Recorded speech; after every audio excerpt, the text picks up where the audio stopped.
በስመ አብ ወወልድ ወመንፈስ ቅዱስ አሐዱ አምላክ። ከሁሉ አስቀድመን እግዚአብሔር አምላካችን የአባቶቻችን አምላክ ለዓመታዊው የርክበ ካህናት የቅዱስ ሲኖዶስ ምልዓተ ጉባኤ ሁላችንንም በአባቶቻችን ጸሎትና ቡራኬ እንኳን አደረሰን ብዬ የዛሬውን የቅዱስ ሲኖዶስ ምልዓተ ጉባኤ ውሎ በአጭሩ አቀርባለሁ። እንደሚታወቀው ትንሣኤ በኋላ በ25ኛው ቀን የርክበ ካህናት ቅዱስ ሲኖዶስ ምልዓተ ጉባኤ እንዲደረግ የቤተ ክርስቲያናችን ጥንታዊ ሐዋርያዊ የሆነ ቀኖና ያዛል። በዚህም ቀኖና በፍትሐ መንፈሳዊ አንቀጽ 5 ቁጥር 164 በሚያዘው መሰረት በየዓመቱ የሚደረገው የቅዱስ ሲኖዶስ ምልዓተ ጉባኤ ተደርጓል። ይሄም በሕገ ቤተ ክርስቲያን ድንጋጌን መሰረት በማድረግና የአባቶቻችንን ቀኖና ስርዓቱን እና ትውፊቱን መሰረት በማድረግ የተከናወነ ነው። ሚያዝያ 27 ቀን 2018 ዓመተ ምህረት የመክፈቻ የቅዱስ ሲኖዶስ ምልዓተ ጉባኤ መክፈቻ ጸሎት በመንበረ ፓትርያርክ ቅድስተ ቅዱሳን ድንግል ማርያም ገዳም ብፁዕ ወቅዱስ አቡነ ማትያስ ቀዳማዊ ፓትርያርክ ርዕሰ ሊቃነ ጳጳሳት ዘኢትዮጵያ ሊቀ ጳጳስ ዘአክሱም ወዕጨጌ ዘመንበረ ተክለ ሃይማኖት በመሩት ብፁዓን አበው ሊቃነ ጳጳሳት እና ጳጳሳት የቅዱስ ሲኖዶስ አባላት በተገኙበት ሁሉም አባቶች በትላንትናው ዕለት በመንበረ ፓትርያርክ ቅድስተ ቅዱሳን ገዳም የመክፈቻውን ጸሎት በሰርክ አከናውነዋል። በዛሬው ዕለት ጠዋት ደግሞ በመጀመሪያ የቅዱስ ሲኖዶስ የጠዋቱ መርሃ ግብር በመጀመሪያ ቅዱስ ሲኖዶስ የብፁዕ ቅዱስ አቡነ ማትያስ ቀዳማዊ ፓትርያርክ ርዕሰ ሊቃነ ጳጳሳት ዘኢትዮጵያ ሊቀ ጳጳስ ዘአክሱም ወዕጨጌ ዘመንበረ ተክለ ሃይማኖት አባታዊ መልእክትና የቅዱስ ሲኖዶስ የሥራ መመሪያ የሚሆነውን የመክፈቻ መልእክታቸውን አስተላልፈዋል። ቅዱስ ሲኖዶስ የቅዱስነታቸውን መልእክት በጥሞና ካዳመጠ በኋላ በአጠቃላይ የቅዱስነታቸው መልእክት ለቤተ ክርስቲያን የሥራ መመሪያ ሆኖ ለሁሉም አህጉረ ስብከት እንዲተላለፍ ቅዱስ ሲኖዶስ በጠዋቱ መርሃ ግብር ወስኗል። በመቀጠል ከቅዱስነታቸው አባታዊ መልእክት አስከትሎ የመጀመሪያ ስራ ያደረገው የቅዱስ ሲኖዶስ የ2018 የርክበ ካህናት መነጋገሪያ አጀንዳዎች በቋሚ ሲኖዶስ ተቀርጸው በረቂቅ የቀረቡትን መሰረት በማድረግ አጀንዳ እንዲያረቁ 7 አባቶችን በምልዓተ ጉባኤው ሙሉ ድምጽ በመወሰን ሰይሟል። እነዚህም አባቶች በጠዋቱ መርሃ ግብር የተሰየሙትና አጀንዳ እንዲያረቁ በቅዱስ ሲኖዶስ ኃላፊነት የተሰጣቸው ብፁዕ አቡነ ሄኖክ፣ ብፁዕ አቡነ እንጦንስ፣ ብፁዕ አቡነ ኤዎስጣቴዎስ፣ ብፁዕ አቡነ ቴዎፍሎስ፣ ብፁዕ አቡነ ኤርምያስ፣ ብፁዕ አቡነ ፊልጶስና ብፁዕ አቡነ ኤልሳ ናቸው።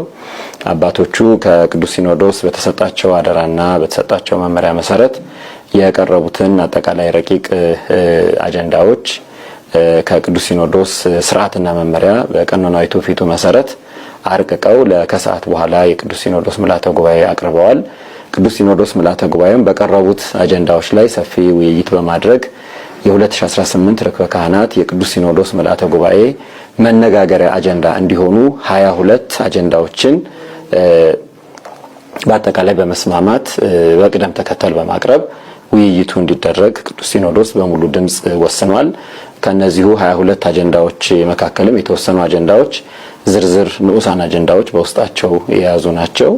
የሆነ ሆኖ እንግዲህ በ22ቱ አጀንዳዎች ላይ ቅዱስ ሲኖዶስ ለመነጋገር በመወሰን የዕለቱን መነጋገሪያ መርሃ ግብር ጀምረዋል። በዚህም መሰረት የመጀመሪያው የቅዱስነታቸውን መልእክት በተመለከተ ቅዱስ ሲኖዶስ ምልዓተ ጉባኤ የቅዱስ አባታችንን መልእክት የሥራ መመሪያ እንዲሆን መቀበሉን አጽድቋል።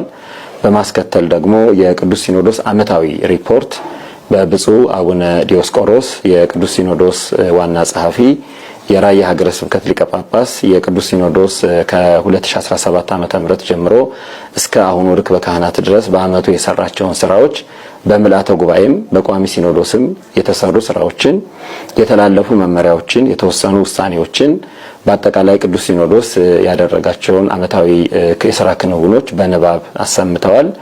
ከብፁዕነታቸው በንባብ ካሰሟቸው ሪፖርቶች በተጨማሪ በቅዱስ ሲኖዶስ ምልዓተ ጉባኤ አሰራር ላይ ልናደርጋቸው የሚገቡ አንዳንድ ምክር አዘል የሆኑ መልእክቶችንም ብፁዕነታቸው አስተላልፈዋል። ምልዓተ ጉባኤው የብፁዕነታቸውን የቅዱስ ሲኖዶስ የዓመታዊ ሪፖርት በጥሞና ካዳመጠ በኋላ መደረግ የሚገባቸውን ውይይቶች፣ ጥያቄዎች እና ሊካተቱ የሚገባቸው ነገሮች ካሉ አጀንዳው ከተከፈተ በኋላ በዚህ ላይ ውይይት በማድረግ የብፁዕነታቸውን ሪፖርት ሙሉ ለሙሉ ተቀብሎ አጽድቋል። በዚህም ደግሞ በአመቱ በቅዱስ ሲኖዶስ የተሰሩ ስራዎች በእንደዚህ አይነት መንገድ በቅደም ተከተል የተፈጸሙትን ተፈጽመዋል። በሂደት ላይ ያሉትም በሂደት ላይ ናቸው። መመሪያ የተላለፈባቸውንም ተጠናቀው ሪፖርት የቀረባባቸውንም በሙሉ ስራዎች በተጠናቀቀ መንገድ ማቅረባቸውን በማድነቅ እንዲህ አይነቱ የቅዱስ ሲኖዶስ አሰራር እጅግ በጣም መሰረታዊና ጠቃሚ መሆኑን ቅዱስ ሲኖዶስ ወደ ኋላ ተመልሶ በአመቱ የሰራቸውን ስራዎች እንዲያይ የተከናወኑት የተፈጸሙትን ያልተፈጸሙም ካሉ እንደገና መርምሮ ተጨማሪ መመሪያ ለማስተላለፍ የሚያስችለው በዚያ ላይ ደግሞ በቅዱስ ሲኖዶስ ውሳኔዎች ዙሪያ ያሉ የአተገባበር ችግሮችም ካሉ ለመመዘን በጣም የሚጠቅም ስለሆነ ይሄንን አሰራር ከልብ በማድነቅ የቅዱስነታቸውን ሪፖርት በሙሉ ድምጽ ተቀብሎ አጽድቋል። የዕለቱ የቅዱስ ሲኖዶስ ምልዓተ ጉባኤ ስብሰባ በሰላም ተጠናቋል። እንደ እግዚአብሔር ፈቃድ እንደ አባቶቻችን በረከትና ሐዋርያዊ ትውፊት በቀጣይ የሚደረጉትን የቅዱስ ሲኖዶስ ምልዓተ ጉባኤዎችን በተከታታይ የምናቀርብ ይሆናል። እግዚአብሔር አምላካችን የአባቶቻችን አምላክ ሀገራችንና ቤተክርስቲያናችንን ይጠብቅልን። ወስብሐት ለእግዚአብሔር።